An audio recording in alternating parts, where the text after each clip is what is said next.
¿Qué tal, aventureros? ¿Cómo están?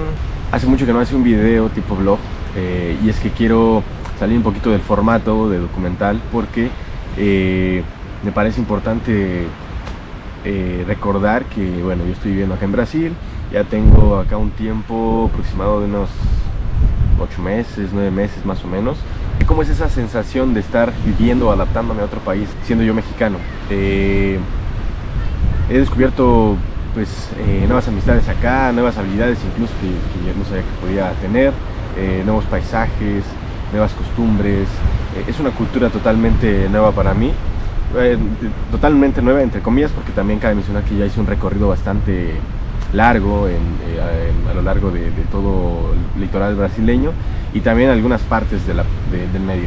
Entonces, pues bueno, conocí ya algunas de sus costumbres. Claro que un viaje de esta manera es muy diferente en esta ocasión que estoy ya prácticamente viviendo en el lugar. Bueno, regresando un poquito a la experiencia de cómo es vivir en Brasil. Primeramente, si hablas español, el lenguaje va a ser todo un reto. Si bien el portugués se parece mucho, el portugués y brasileño, ¿no? También no es lo mismo del portugués de Portugal. Si bien que tiene algunas expresiones y algunas palabras muy parecidas o iguales prácticamente que el español, hay otras que de hecho no tienen nada, pero nada que ver, ni siquiera suenan ni parecido.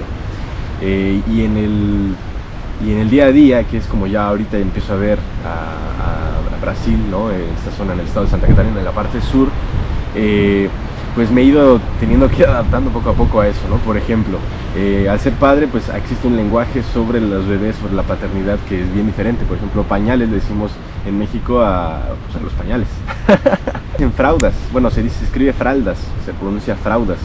Por otro lado también, el lenguaje que tiene que ver con el surf, que es un deporte que estoy recién aprendiendo, también cambia muchísimo. Algunas cosas son...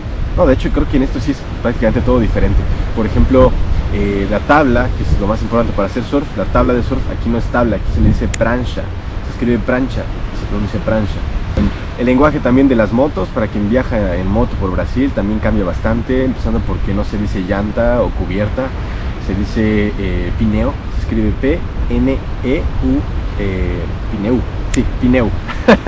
Bueno, el punto, amigos, es que el idioma no es tan fácil de asimilarlo en principio, pero pues uno ya viviendo acá tiene que ir poco a poco familiarizándose, ¿no? Las expresiones también, y sobre todo aquí ya tiene mucho que ver dependiendo del país de donde vengas. En mi caso, como soy mexicano, hay unas ciertas expresiones y me pasa mucho cuando estoy en el agua surfeando, cuando alguien me dice algo y por el sonido del río de las olas y todo no alcanzo a escuchar bien, pues yo le digo como de me repite, ¿cómo? ¿Qué?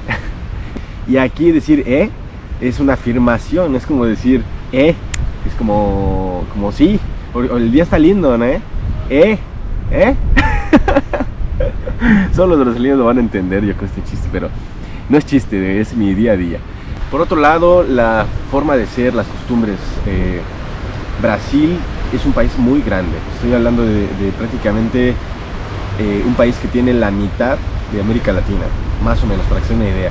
Y yo creo que es, bueno, considerablemente muy grande, dividido en 32 estados, igual que México, 32, nada más que el tamaño es como 3 veces más grande. Aquí no se dice más grande, aquí se dice mayor.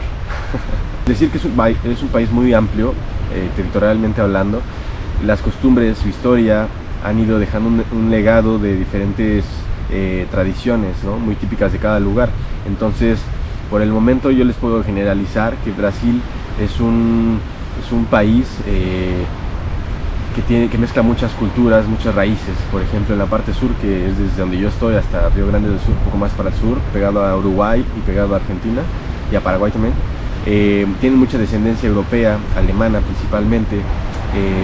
Entonces van a encontrar los brasileños, las brasileñas con tonos de piel más claros, con algunas costumbres más de Europa. Por ejemplo, los desayunos acá le llaman, que es desayuno colonial, café de mañana colonial, que tiene que ver mucho con los quesos y ese tipo de cosas, que es muy europeo, ¿no? Ahora, si ustedes se van totalmente al otro extremo de Brasil, al nordeste, la gastronomía es otra totalmente, las costumbres son otras. Allá hay mucha descendencia de afrodescendientes, así que van a encontrar tonos más oscuros de piel, costumbres mucho más parecidas a las africanas, por ejemplo. Y bueno, si nos vamos a la parte cerca del Amazonas, que yo no la recorrí como tal, pero sí puedo hablarles que estuve cerca de Mato Grosso del Sur, donde ya y de hecho en varias partes de Brasil, no nada más ahí, van a encontrar algunas regiones donde hay muchos indígenas de Tupí Guaraní. Entonces Brasil es muy variado, y eso, y todos los extranjeros como yo que vamos llegando aquí a adaptarnos, principalmente en el sur, está lleno de uruguayos, argentinos y algunos chilenos. Pues bueno, también vamos dejando poco a poco nuestra mezcolanza de culturas. Que por cierto, les tengo que decir algo bien curioso. Todavía no estoy seguro, pero un día voy a hacer un video en el cual pueda estar seguro y confirmar. Pero me parece que por el momento, en esta no ni tan pequeña ciudad, Garopaba, junto con Praia do Rosa, que en realidad ya pertenece a otro municipio, o en otra prefectura, como dicen aquí, prefectura, pues creo que soy el único mexicano, y eso es algo interesantísimo, porque al ser el único mexicano, créanme, los brasileños no alcanzan a distinguir así de bote pronto si tú eres de México, de Colombia, de Venezuela, de Argentina. Yo puedo decir que soy argentino, y ustedes que si hablan español van a entender perfectamente y van a saber que no soy argentino solo por el puro acento, ¿no? Incluso hasta los rasgos también. Pero los brasileños, como están tan acostumbrados a recibir tantos argentinos, uruguayos, al escuchar inmediatamente el español no alcanzan a percibir el sotaque, como ellos le dicen, al acento.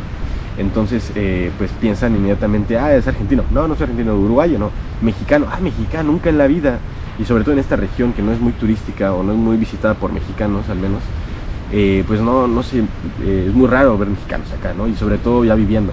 Entonces me parece, un dato curioso, me parece que soy el único mexicano acá viviendo ya. Me enorgullece un poco, pero al mismo tiempo me deja un poco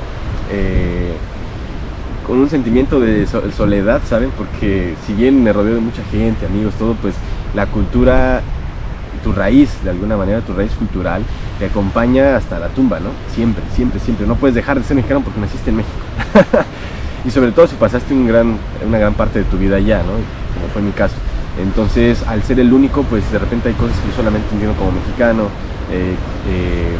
desde los chistes, los albures, que es el doble sentido, o incluso las ganas de comer la comida típica de México, ¿no? Real, porque también es otro video que me interesaría hacer y que ya está en proceso, sobre la comida mexicana, o cómo hacen o cómo ven la comida mexicana aquí en Brasil, sobre todo en el sur de Brasil, que muchas veces no tiene nada que ver en realidad con lo que es la comida real, mexicana real, ¿no? Por otro lado, el estilo de vida del brasileño varía mucho. Como ya lo dije, Brasil es muy grande. Aquí donde yo me encuentro, voy a hablar específicamente de Santa Catarina y aquí de Praia do Rosa y de Garopaba, se alcanzan a distinguir las diferentes estaciones del año, ¿no? Es decir, el invierno realmente es frío, no llega a caer nieve aquí en la playa, pero un poquito más en la sierra sí llega a nevar. Llegamos a tener temperaturas en esa parte de la montaña, que no es muy lejos de aquí, a bajo cero, ¿no? Entonces imagínense. Y aquí en la playa, por la humedad y todo, se percibe un friazo cañón. No es siempre, porque no estamos tan alejados del trópico, pero sí se alcanzan a percibir las estaciones del año. Y ahora si nos vamos para la parte de verano, es un calor terrible. Y curiosamente, pues en verano se junta el Año Nuevo y Navidad, que aquí le dicen Natal, y también el carnaval, bueno, un poquito más al finalizar el verano, que sería febrero, es el carnaval, que aquí en Brasil pues es toda una celebración emblemática, ¿no?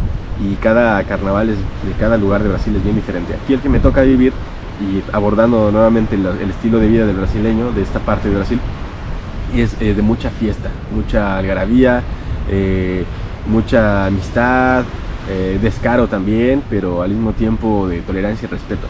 Al menos nunca me tocó ver, precisar a mí, con todo lo que vi en los carnavales, gente peleando, gente tal vez por pasarse un poquito de copas, pero no por expresarse en sí, dentro de lo que uno puede o no puede hacer entre los no límites de un carnaval, ¿no? Y Brasil en general es eso. Brasil es un pueblo muy alegre, muy feliz. Me parece que incluso la tonalidad con la que pronuncian el portugués, desde mi punto de vista mexicano, claro, lo encuentro con un tono de alegría, no lo encuentro de tristeza para nada.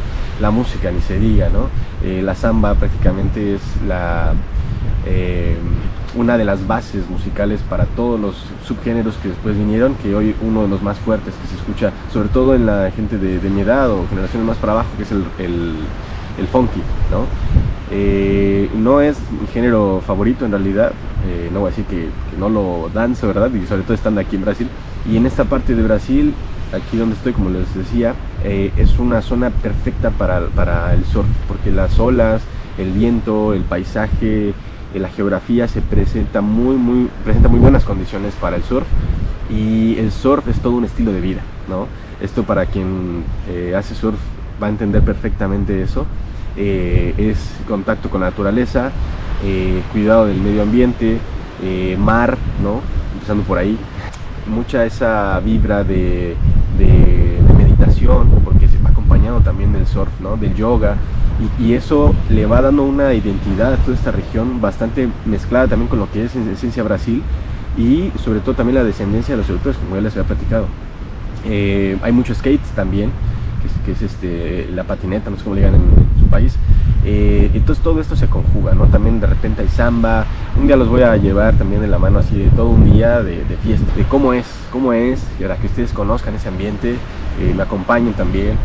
Y todo esto poco a poco me va también de alguna manera generando una nueva raíz cultural, ¿no? O sea, hay cosas totalmente nuevas para mí, como ya lo dije, el surf, que se han ido adaptando a mi vida. Si bien a mí siempre me gustó la naturaleza, sobre todo en el viaje, gracias a todo lo que pude vivir y ver, el surf ha sido otro punto más de vista en el cual puedo apreciar y amar la naturaleza, ¿no? Entonces, bueno, eso aí, hay muchas expressões que já se me estão pegando, como el eso aí e isso, gente. Então, depois eu vou falar mais português. Agora, na verdade, meu português é um pouco mais mexicanado, não é tão brasileiro ainda, falta entonação, falta mais vocabulário ainda, e sobre todo compreender a linguagem, que parte de uma raiz cultural bem forte. Si extraño México, lo extraño un montón.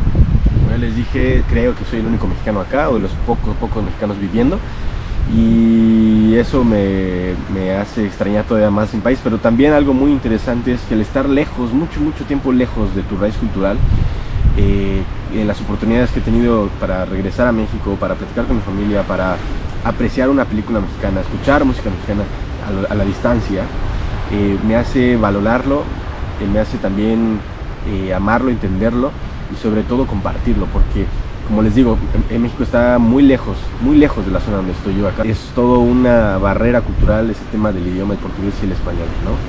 Entonces es muy...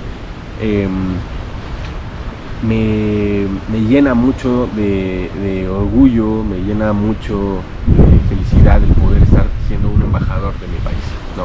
Entonces he aprendido a la distancia a hacer incluso artesanías mexicanas, como el papel maché, que aquí también le llaman papel maché, me parece. He aprendido más sobre las culturas prehispánicas. Yo estudio turismo, pero igual leyendo siempre se sigue aprendiendo, observando más películas mexicanas, música. Entonces al aprendérmelo mejor o estudiarlo mejor, y estando fuera del país y convertirme en un embajador, todo el mundo te pregunta, oye, el Día de Muertos, y cómo es México, la comida mexicana y los filmes mexicanos, y etcétera, ¿no? Y al haber tenido yo también la oportunidad de haber viajado por todo mi país, por lo menos por todos los estados, ¿no? Pues tengo una idea un poco más clara de qué compartirles, qué decirles, tengo una visión un poco más amplia sobre lo que es mi país, México, ¿no? Bueno, eso ahí, extraño un chorro México, chingo. De repente voy a hacer más videos de estos porque me facilitan mucho, y los puedo dejar como entre medio de los videos documentarios, porque en esos videos documentarios, ¿qué es lo que conlleva? Lleva mucho trabajo, pero sobre todo también de paciencia, porque a diferencia del viaje, en el cual simplemente yo iba avanzando y aleatoriamente aparecían personajes, no sé, aparecía también una situación con la moto o un camino difícil, aquí estoy estático y también tengo ciertas ocupaciones, ¿no? Comenzando con el trabajo, la parte también de cuidar, estar con Melissa.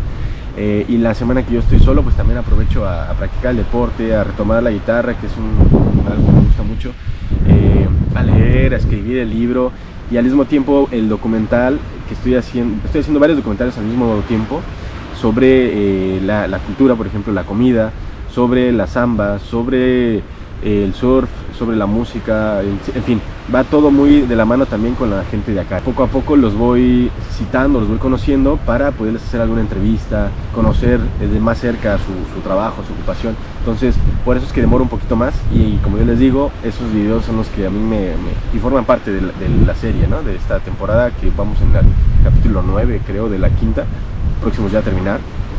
Pero estos videos, pues, como intermedio, me parecen muy bien, muy fáciles de hacer. Y eso ahí, vamos a echarle ganas. Ojalá que me hayan escuchado porque el viento está fuerte. Me vine justamente aquí a esconder atrás del morro, o le dicen aquí a los cerritos de las montañas, para que el viento no diera tan fuerte, pero parece que de todas formas. El día está hermoso, precioso. Están empezando a aparecer las primeras ballenas francas que llegan a subir a esta parte del litoral brasileño. Y veré si puedo hacer algunas tomas. El viento. Veré si puedo hacer algunas tomas Veré si puedo hacer algunas tomas aéreas escondiéndome del viento, para que pues ustedes también puedan vivir desde otra perspectiva el avistamiento de ballenas. Entonces, amigos, muchas gracias, sigan su impulso aventurero, suscríbanse, denle la campanita, demasiado blogueros para mí. Pero bueno, ya saben qué hacer, si quieren ahí estamos. También están las redes sociales de Instagram. Abrí un TikTok, pero la verdad no le doy mucha bola. Igual le voy echando ganas poco a poco, pero también está el TikTok, si quieren buscarlo, está Impulso Aventurero.